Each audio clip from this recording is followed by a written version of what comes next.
ইসলামী আন্দোলনের জন্য রাখা ৪৬ আসনে কাল প্রার্থী ঘোষণা করতে যাচ্ছে জামাত নেতৃত্বাধীন ১০ দলীয় নির্বাচনী ঐক্য।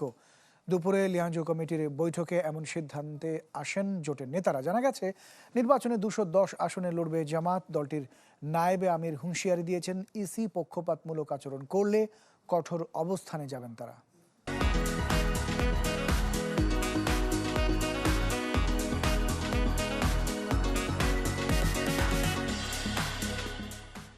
করিম সাহেবের সাথে সৌজন্যতার জন্য আমাদের ক্যান্ডিডেটকে আমরা উইথড্র করব।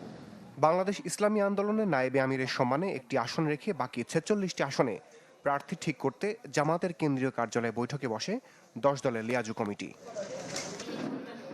আলোচনা হয় আসনগুলোতে একক প্রার্থী রেখে বাকিদের উঠিয়ে নেওয়ার বিষয়ে। জানান, ফাঁকা আসনগুলোতে দলগুলোর চাহিদা থাকলেও জনপ্রিয়তার যোগ্যতার মাপকাঠিতে হবে সমঝোতা, যার আনুষ্ঠানিক ঘোষণা আসবে মঙ্গলবার। এখন মনে করেন, আমি মনে করি এখানে আমি জিতবো, উনি মনে করেন উনি জিতবেন, তো এটার সমাধান কিভাবে করবেন? সেটা আগামীকাল তো আসতে হবে, কারণ আজকে তো মনে শেষ হতে হবে, কারণ আগামী যেহেতু উইথড্রয়ালের ডেট এবং পরশু দিন হচ্ছে প্রতিবরাদের ডেট, কাজে আজকে কালের মধ্যে সমাধান করতে হবে। আমরা এখানে নাম্বারগুলো ঠিক করছি এবং প্রত্যেকটা দলকে বলছি তারা তাদের যেখানে যেখানে ক্যান্ডিডেট আছে সেটা জন্য তারা বলে দেয় এবং সেটার জন্য উঠে হয়। সাংবাদিকদের সাথে মতবিনিময় ডাক্তার তাহেরের দাবি, নির্বাচন কমিশনের সামনে ছাত্র দলের অবস্থান ধ্বংসাত্মক কার্যক্রমের পুনরাবৃত্তি। নিরপেক্ষতা বজায় না রাখলে নির্বাচন কমিশনের বিরুদ্ধে কঠোর অবস্থানের হুঁশিয়ারিও দেন তিনি।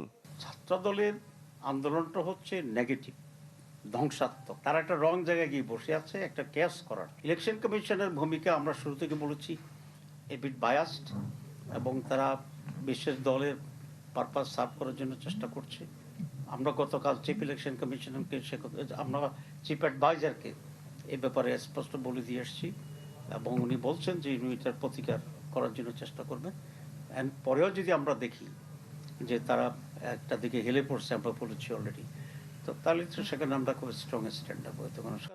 ইসলামী আন্দোলন জোট ছাড়লেও ইসলামপন্থী ভোট একই বাক্সে পড়বে বলে মত জামাতের এই নায়েবে আমিরের।